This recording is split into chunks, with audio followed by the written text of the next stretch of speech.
In the world of obstacle course racing, this is the Mecca. World's toughest mudder. 21 punishing obstacles in a stretch of unforgiving desert.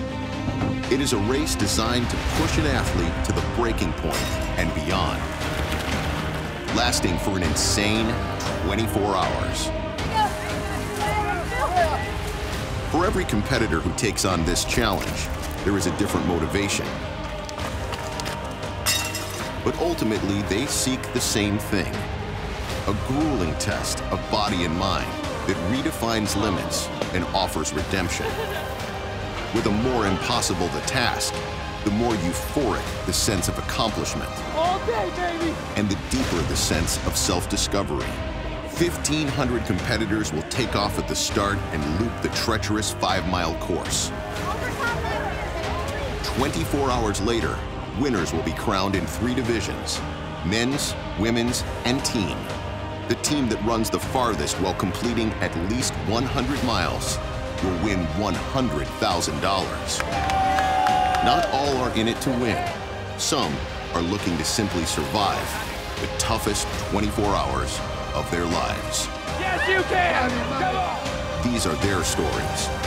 And this is the road to world's toughest mudder.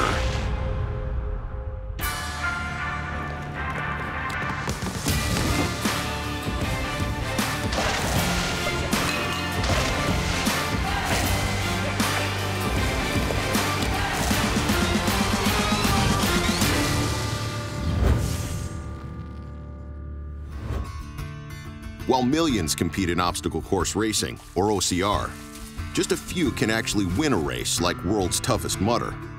Ryan Atkins has won World's Toughest 3 times and is the only person on the planet who has completed 100 miles at the event in Las Vegas.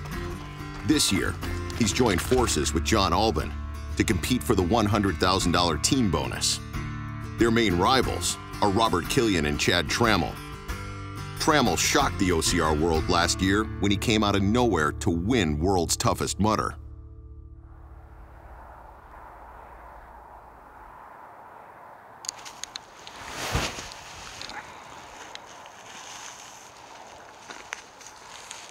Just gonna do some rounds of heavy carries with some kettlebell and weight work in between. Being this close to the mountains and also the water, it's kind of just perfect for me. Can't find many places where you have this. For Chad Trammell, the victory in 2015 was a huge surprise. 95 miles in his first ever World's Toughest race. Evidently, Trammell's outdoor training regimen in his hometown of Anchorage, Alaska, is perfectly tailored for the race, even though he spends the better part of his days in a different kind of practice. How's it going? Is that feeling pretty numb in there? Yep, good. Have they been talking about me while I'm gone? Yeah. Great. Your adventures that you do and when you put on your cape and put on your mask. Right. So full-time, I'm a dentist, and I work at Murphy Family Dental. I've been here for 2 years, and I've been a dentist for 6 years total. Does that still feel pretty normal? Yep. Good. Great. All right, should be all set there. I love working here, but there are definitely days where it can be a little stressful, and so when I leave work and I'm driving out to the mountains, just a great feeling of anticipation, knowing that I get some alone time and me time out in nature like I like.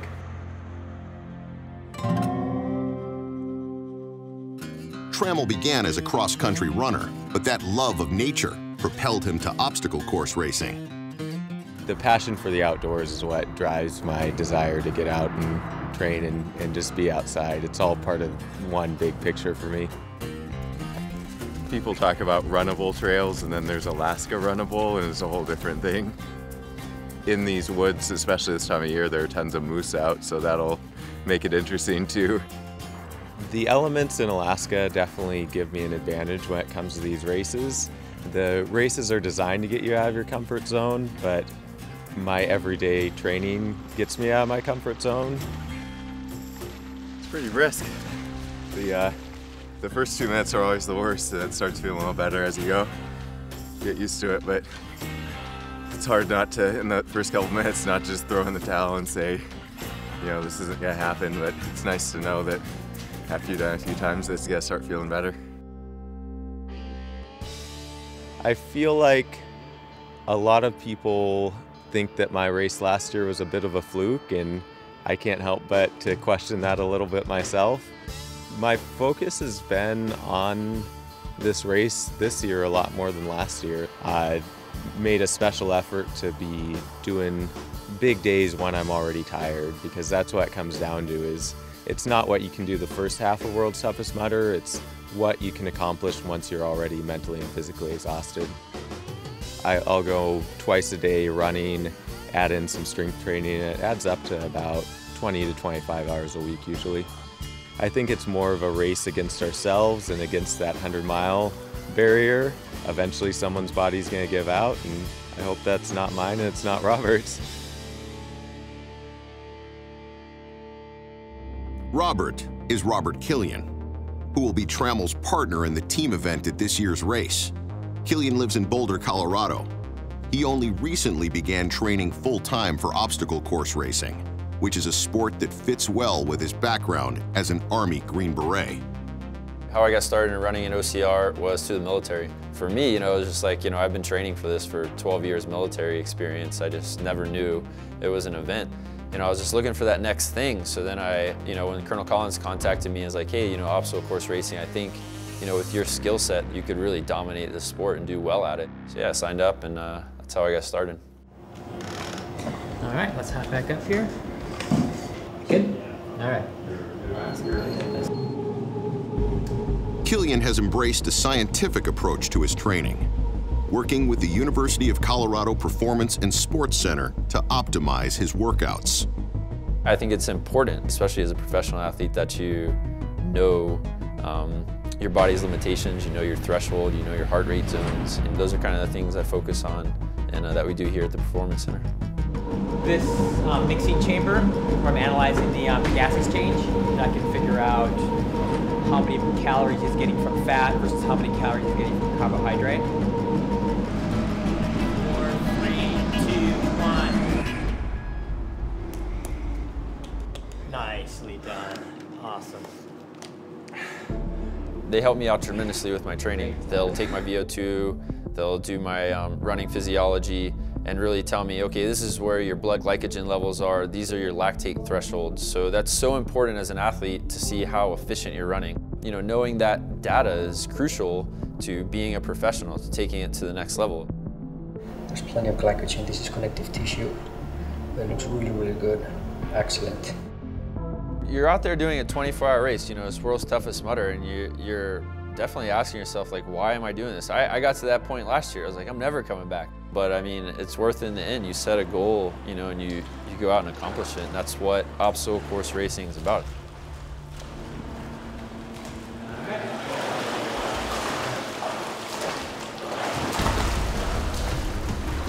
Of course, Ryan Atkins is out there. He's going to be on a team. We've battled each other all season, so I know we're starting to become, a rival, competitors, and it's just going to be another, opportunity for us to go head-to-head. I never came to the Sport Medicine and Performance Center last year here, and so the knowledge base that I have this year, I think, has just really helped prepare me to take on this challenge.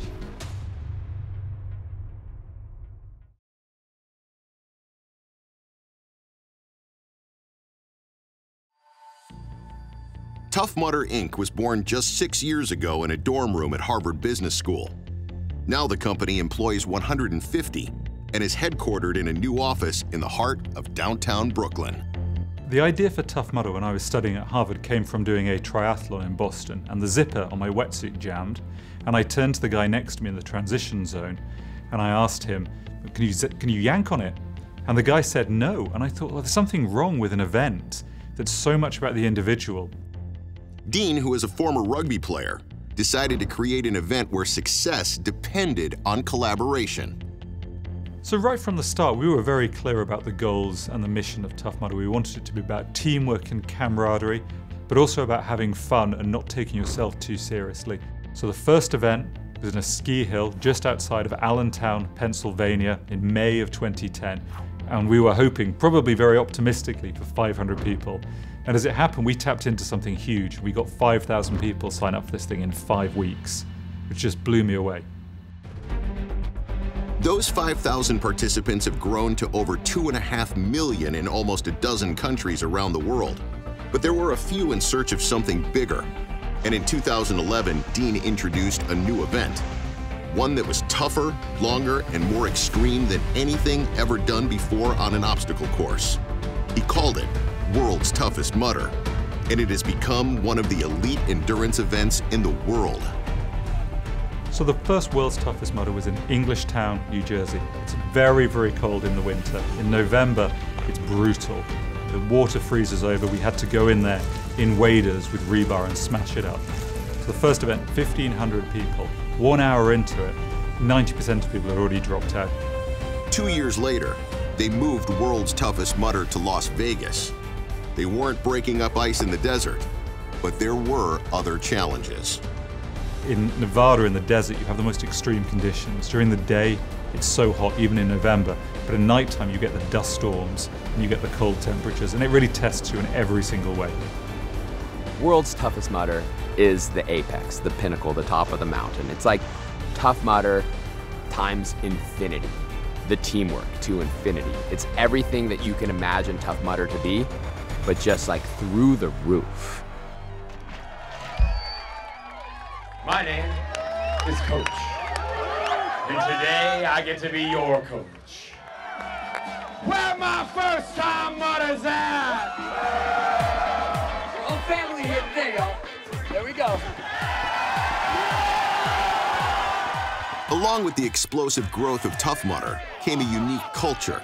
It is symbolized in many ways by these two, Coach and E-Rock, the Tough Mudder warm-up guys.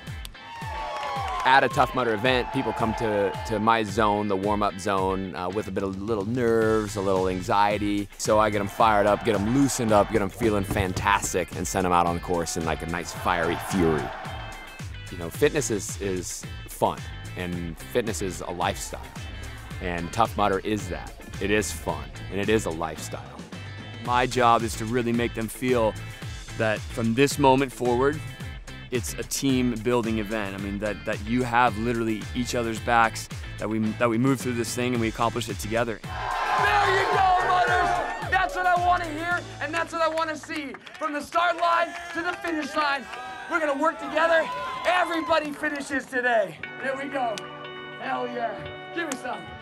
The first part of the job is actually in the warm-up zone. The other half of it is actually inspiring, pushing, motivating, and getting pushed out on the course myself. I got you. Hold me tight, brother. Hold me tight. I got you.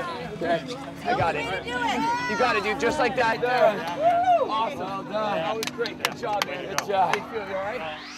What I get back and what I get to give to these folks and the interaction in between there, you know, it fulfills such a deeper part of my soul. Motivating and inspiring people, oh my gosh, like you can't even put a price tag on that. I've never been to a Tough Mudder yet that hasn't moved me emotionally to giant goosebumps, to tears, seeing human beings be amazing human beings. And that's what brings me every single weekend. Last year, Coach and E-Rock decided to take on World's Toughest Mudder. They completed 50 miles over the 24 hours and exulted in every struggle they encountered. When I did World's Toughest, I showed up there kind of nervous. The furthest I'd ever gone in my life was 20 miles, and then I experienced this event. And it's like nothing else I've ever done. Now, in 2016, every regular Tough Mudder event they run is training for World's Toughest. No one has looked this good with a man on their back. The World's Toughest Mudder is truly the ultimate test of the human spirit. I want to go back out there and really see how much I've learned from it. I want to get beat up because when I get that feeling, when I've been pushed to my absolute limits, it's like the world opens up in front of you, you dig deeper, you learn more about yourself. So we want to say that this is the farthest we've ever gone. We want to go one step, 1 mile, 5 miles longer than we went last year, and we want to crush it. There will be 10 new obstacles at this year's World's Toughest Mudder, but also plenty of old favorites. None more popular, more original, more entertaining than the Block Ness Monster. One of my favorite obstacles is Block Ness Monster, and it's teamwork defined. You're in a pit with water that's about chest deep or higher, and there's a big rotating cube. The idea is to kind of get the block moving and never let it stop. So as one person, is on the other side, pulling it down, another person will just grab on to the handle as it's rotating, and their body momentum will keep it spinning. We kind of invented it by accident. The initial idea would be that we'd run across it and it could drop you off on either side. But then people fell in the water and they tried to get back on it. We just observed people having so much fun trying to get back on it. And a light bulb went off and we said, actually, that could be a pretty cool obstacle. And I guess if you were, Superman with huge biceps, you could probably do it yourself. But for the most of us, you can't do it by yourself. And everybody has to be together and you have to be in sync. So you have to be communicating and talking to each other. Next person. And that just kind of is Tough Mudder in a bag. The Block Ness Monster is legendary to Tough Mudders and represents the innovation and energy that go into designing the world's toughest course and its outlandish obstacles. 5 months before race day in Las Vegas, Tough Mudder holds its first of several location scouts. The expectations from every competitor are absolute, which means the course has to be somehow better than the previous year, somehow harder, somehow more unforgettable. This is the first planning trip for World's Toughest Mudder 2016. We're getting the lay of the land, designing an entirely new course. We've got about 8 to 10 new obstacles this year for World's Toughest Mudder, so we've got to find a spot for each one of those. So we hope to leave here with a complete obstacle list and a course that's ready to go. Get this down There's 2 ropes in there. We've got a really cool obstacle called the grappler, where you basically have to use your own grappling hook to get up on top of a cliff. There will be your materials on the ground, and you'll have to figure out how to get up on top of the cliff using those materials. So like a 25-foot throw. Okay. It's kind of weird to do from here. You got to go that. Yeah. There it is. Beautiful. I would climb and use that. Let's do it. Let's see. Use it just as a... Yeah, as a... This year's going to be, kind of the biggest and the best World's Toughest we've had yet. The goal of this week is really leave here with a really great idea about where everything's going to go. There's a vision here. We still have to sketch it out, but the vision is there. The build is not there yet. We'll get it. We'll get it. Got him hot. Oof. The unquestioned centerpiece of the world's toughest course in Las Vegas is this: the cliff jump.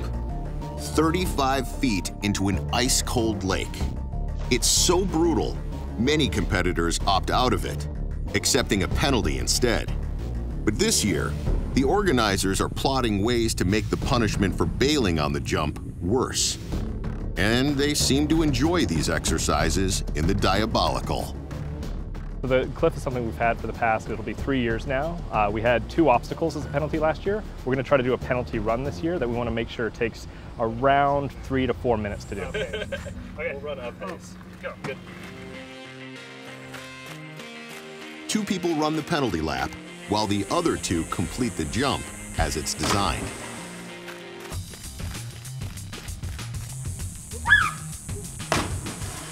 That was the first time I've done it.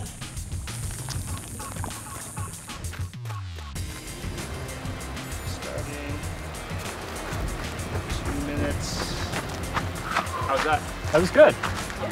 Where'd we come out to? 3 minutes, 40 seconds. I think our goal should be to add 2 minutes to that, at least. Yeah. Yep.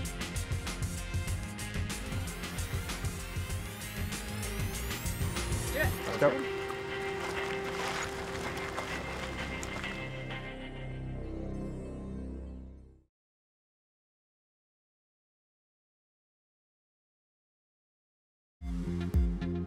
When it comes to the world of obstacle course racing, There are very few athletes who can make a living off their podium finishes.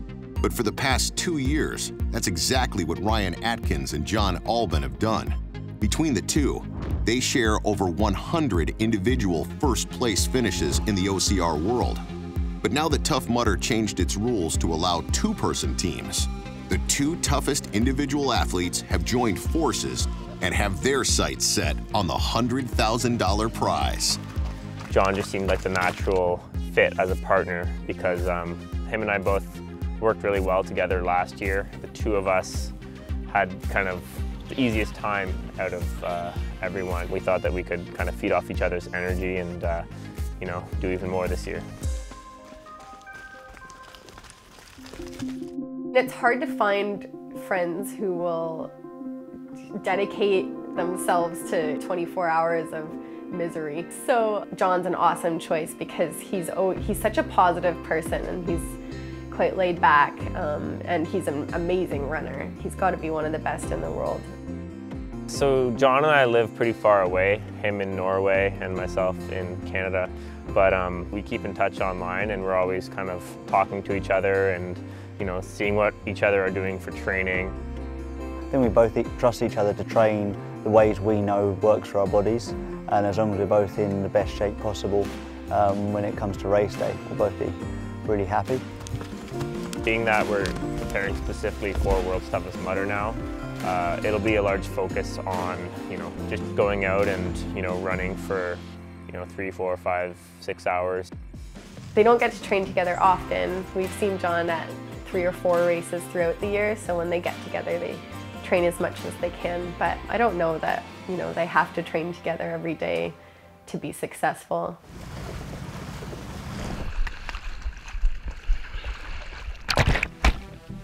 So the main thing Ryan brings to the team, experience. I think this is the 4th time he's going to have competed in World's Toughest Mudder. So he's spent more time on that sort of course than anyone else.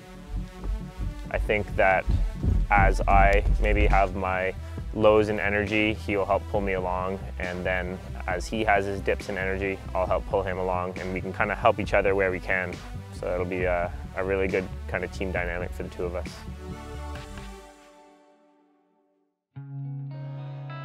For every elite athlete entered in World's Toughest, there are dozens of others who arrive in Nevada with the simple desire to prove something to themselves.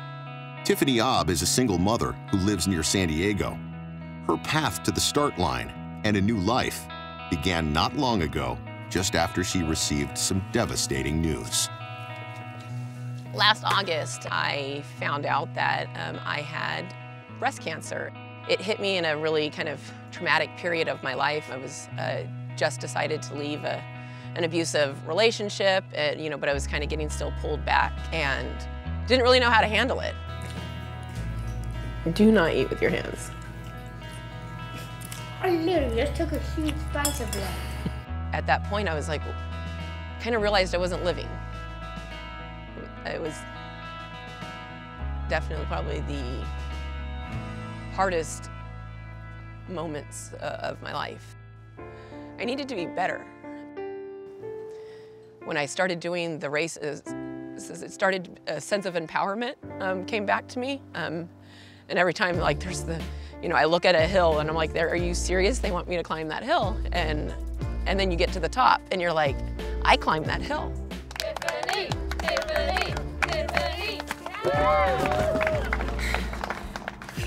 It was broken for so long.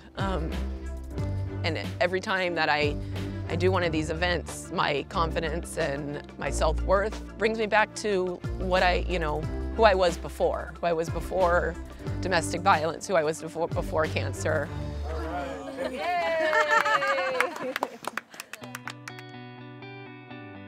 Tough Mudder events have kind of changed my life. They've changed my social circle. You're never alone. I mean, and if you show up to the start line, you have 100 people that are your new friends. I've decided this year to run World's Toughest Mudder. It happens to be on 1 year anniversary of my cancer-free date. It's like that final test that I'm over all the junk that happened to me before. My goal heading into World's Toughest Mudder, first, don't die. And second, I want to be on course for 24 hours. Even sitting here today, I don't know if I can do it. I've been training, I've been trying, but I'm definitely not, you know, the super athlete. I'm just me trying to be the best version of myself. 29-year-old Trevor Sykos is the favorite for the men's title at this year's World's Toughest Mudder. The former Marine, a dedicated ultramarathoner, has finished second and third in the past. This year, he's determined to win it all. Since my first Tough Mudder, through self-study, I've learned that you got to have the upper body of a rock climber, and like the legs of a mountain runner, and the core of a strong man. Hey guys! Hey!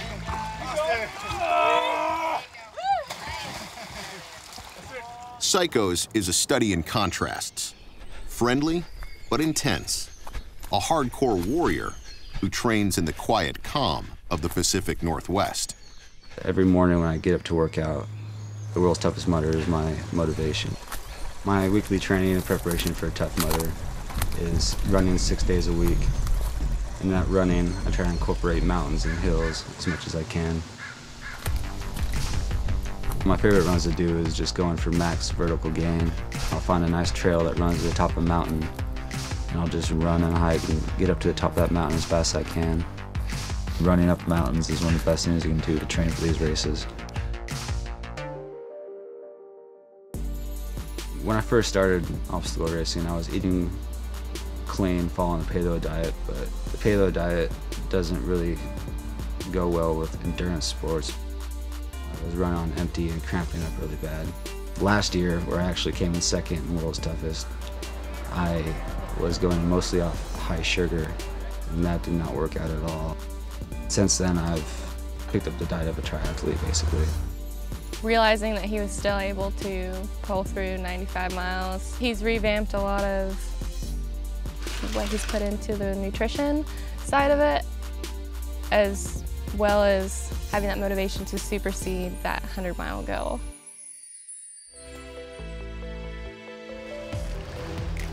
I get 100 miles in World's Toughest Mudder in Lake Las Vegas on that course, because it is the toughest course with all the swimming and hills.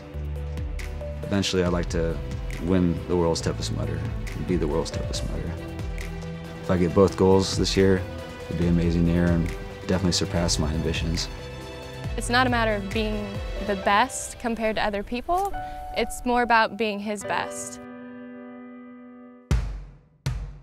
While Sykos is aiming for the men's title, in the women's competition, hopes are high for Sarah Knight, who came out of nowhere in last year's World's Toughest to finish second, and who's since changed her lifestyle entirely to accommodate a career in OCR.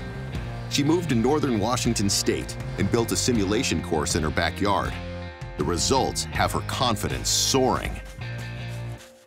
Having course out here has been like the perfect part of my training. It was something that I was missing, that I didn't have. Moving out and getting 23 acres on my own with a house was not possible, so I moved in with my parents. This setup would definitely not be possible without them. We knew she was into the racing part of it, and I think once she got in her head, 23 acres, we could do it. We could do it here. And it was just kind of, why not? I love watching her be happy. In World's Toughest Mudder, no one's ever alone on the course, and most of the competitors have their own pit crews. It's exactly what it sounds like.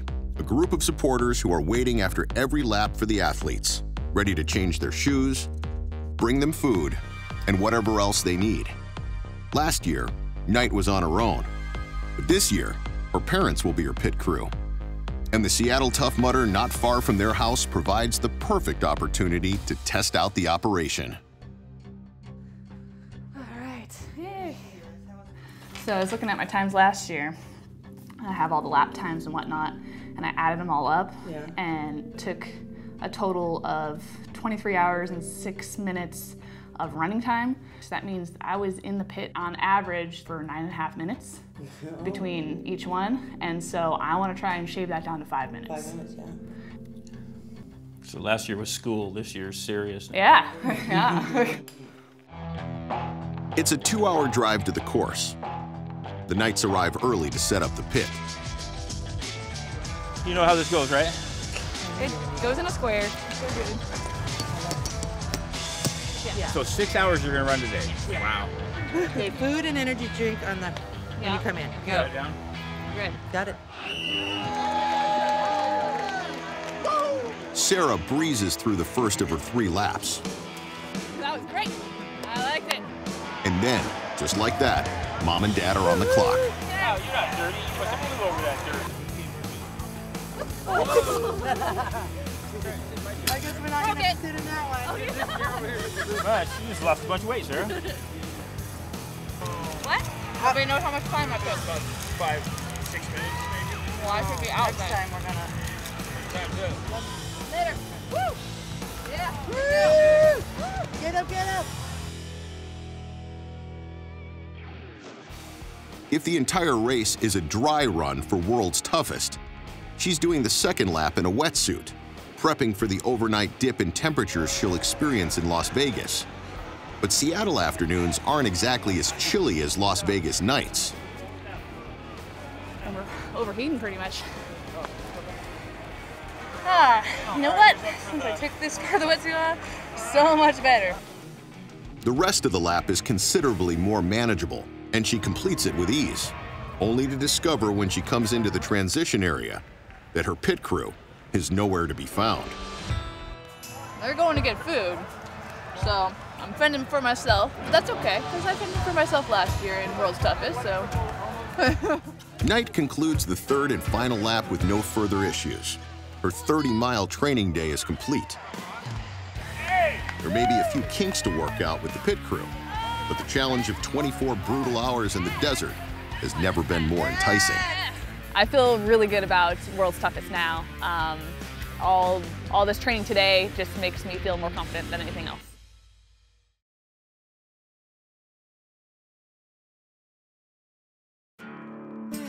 If there's one thing that separates the World's Toughest Mudder from any other athletic event, it's the unforgiving obstacles along the course that are created in secret and only revealed the night before the race. A few months after the initial scouting trip to Las Vegas, the Tough Mudder team travels to Pennsylvania for the next phase of their process, highly classified alpha testing. Alpha testing is where we take all the crazy ideas that we develop internally, and it's where we kind of bring them to life a little bit. And this is our sort of proof of concept grounds. We need for the railing. It's got to go up another 2 clips. In addition to actually constructing and building the events themselves, we're highly involved with the research and development. 4, 5, 8. So a couple weeks before we'll get out here, kind of lay out exactly where we want everything to go, and then mobilize the guys and get going and start building.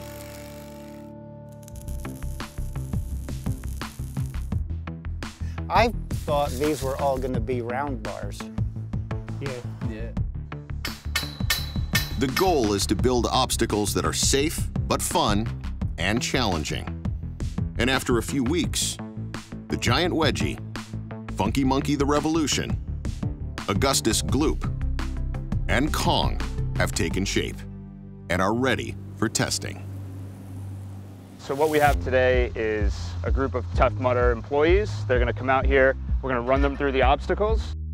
Our goal here today is really just to see the obstacles in action for the first time. We want to see how people react, whether or not they can do them, work out some of the kinks. So we've got 10 obstacles out here today that we're going to run people through. We're probably going to pick 5 that are going to make it to World's Toughest, and we'll carry those on to the 2017 season. This one we're going to test you guys. This is a base area feature. You're forced to kind of start this either with a friend or if you can pull yourself up, but teamwork's encouraged. Only if you're feeling comfortable should you go up to the top. Oh, wait, so can I like step up too? Like, There you go. In this situation here, it's too easy. I think run more cleats, so it's almost impossible. Yeah. If you've got a grip bar at the top, I'm not sure you need the top because I think it's quite cool having the inverse triangle. Right. Hey, way to go, guys. We're gonna hand out some gold stars after this. The goal of this one is to, it's supposed to be like a courage obstacle. It's supposed to inspire some fear. We found it's actually quite fun and refreshing as well, so that's a plus. But always go up like facing out this way because we want to see you from over here. Yeah. This is it. This is the one. That's great. Yeah. You have to put this on course. Yeah. You have to put this on course. That's awesome. These are kind of the comments that you go for on this stuff. It's like people coming up and saying, well, that's got to go on course. We got to have that. And it's not very common. You don't get it all the time. It is challenging. Like, you kind of feel like you're in this kind of unpleasant power shower. But the team did well. And I have to eat humble pie because I didn't think it was going to work.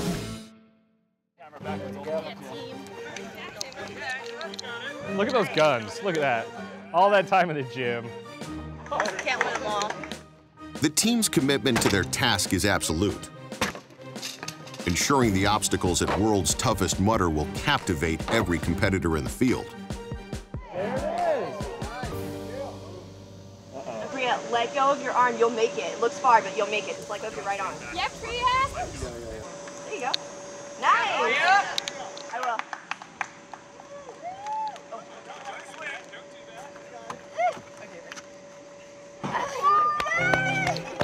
Today was unreal.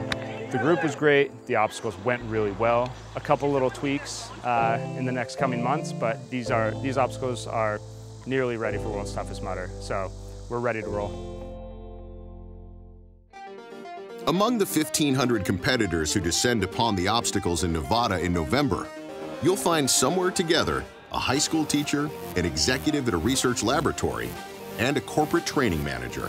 Casey Harith, Joe Van Dyke, and Walt Lyon are three of the most recognizable faces in obstacle course racing.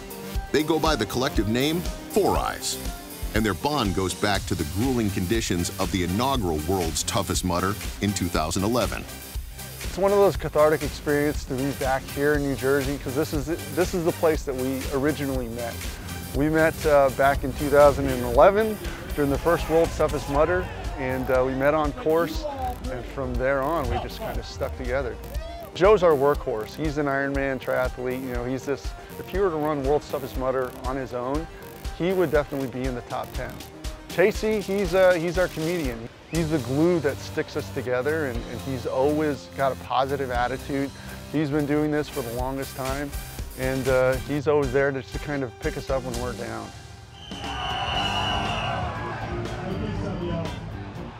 It took a little while for us to come up with our team name. We were on course. The second year we did World's Toughest Mudder, Joe came up to us and he had a handful of glasses that, here, put these on. I think it was from like a bachelor party or something. And we did about our third World's Toughest Mudder together as a team, and people started saying, hey, Four Eyes. From then on, we just kind of stuck with the name Team Four Eyes. As the trio began competing in more events, they came to realize that as much as they liked testing their own limits, even better was the reward of helping others on the course.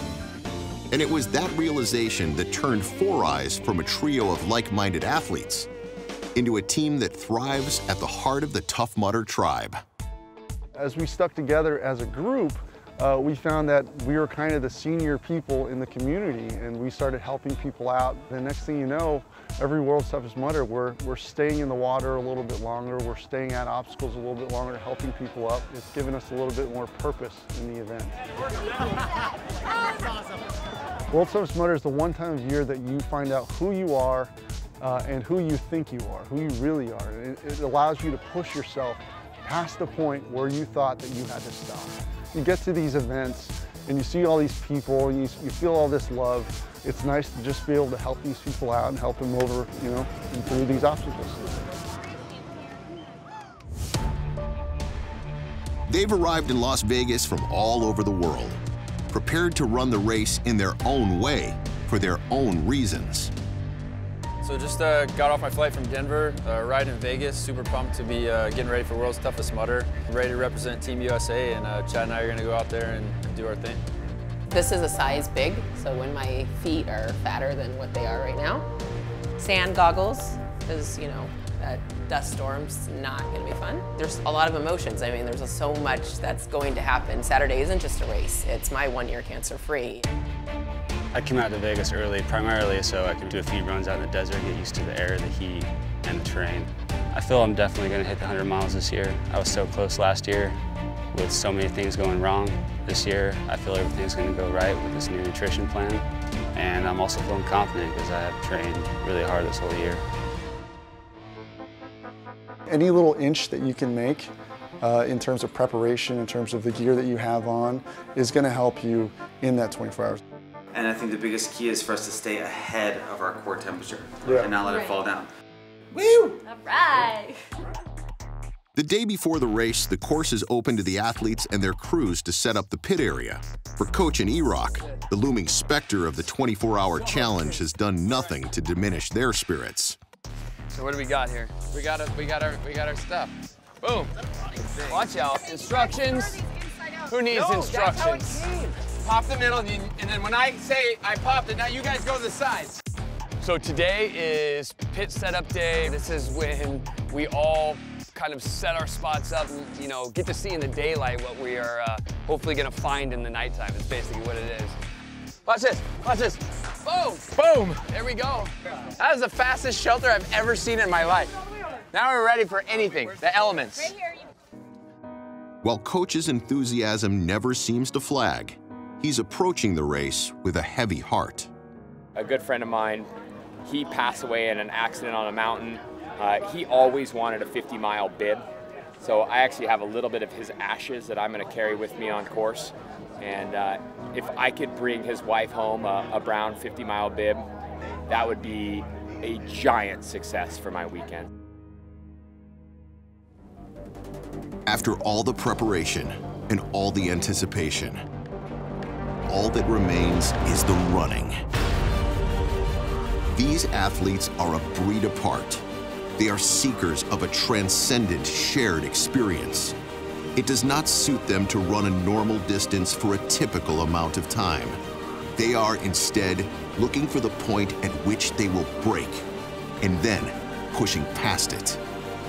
They are members of a tribe, ready to stare down the biggest, baddest course ever created at World's Toughest Mudder.